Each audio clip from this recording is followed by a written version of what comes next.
The Glasgow Humane Society is the oldest practical life-saving organisation in the world. It was founded in 1790. In the 1850s it came into the Geddes family, and there was a George Geddes who his son took over another George Geddes, and in 1928 he was drowned out here trying to rescue someone, and the day he got drowned, my father, who had been hanging around the boats and doing rescues and helping for the last 10 years, he just moved into Mr. Geddes' house that night.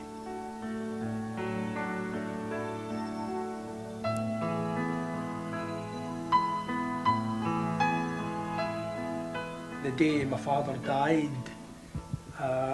word doesn't get out right away that had happened, and police officers phoned that day because there had been an incident downriver that they wanted investigated, and you just had to do it. So I just went to the boat and went away downriver and carried on. You know, I just took over automatically. There was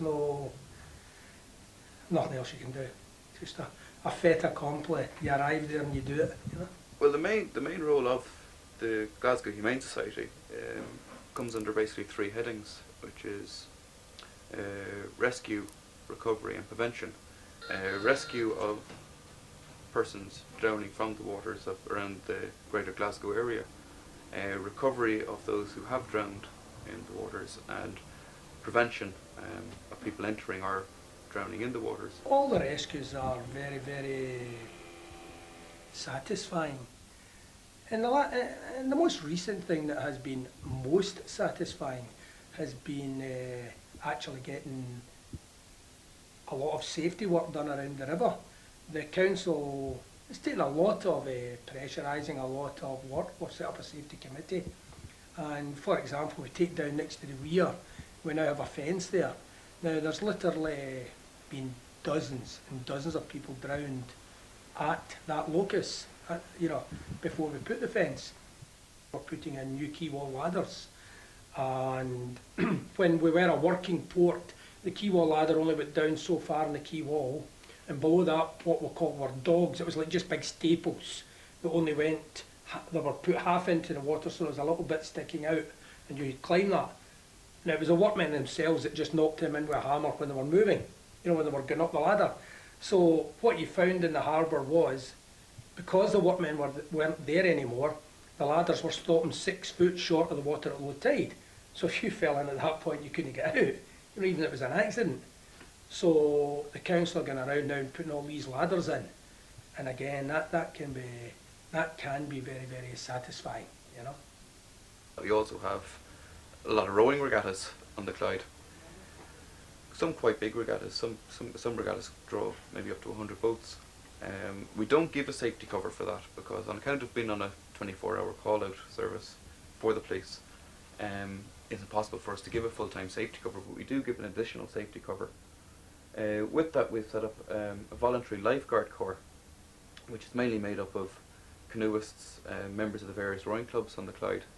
Well, the lifeguard corps does the safety for most of the regattas and head races that are held in the Clyde, which basically involves 5 or 6 safety boats positioned up the course, which are big, stable kind of tub boats with 2 people in them, with space to get 2 or 3 more in if anything bad happened. And they're mostly kind of manned by Strathclyde Uni students, because we're obviously quite good links with George. We're obviously more than happy to help out when we're not racing.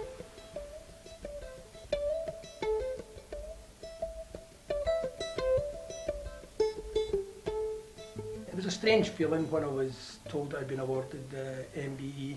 My father had got the equivalent of that, what was then the British Empire Medal, and he wouldn't leave Glasgow. He got it from the Lord Provost up in the City Chambers, but they managed to persuade me to go to Holyrood House. It's a strange thing because you're receiving it on behalf of all the officers that have gone before you, but all the background group, all the police officers that help you, and all the people in the council and the friends, people walking down the banks. It's a general recognition for what the lifeboat has done.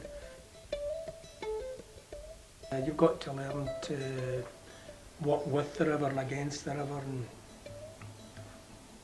got to be very careful with it. As we say, the river can be a good friend, but it can be a terrible master if you let it control you. You've got to have an incredible respect for it, almost a fear for it.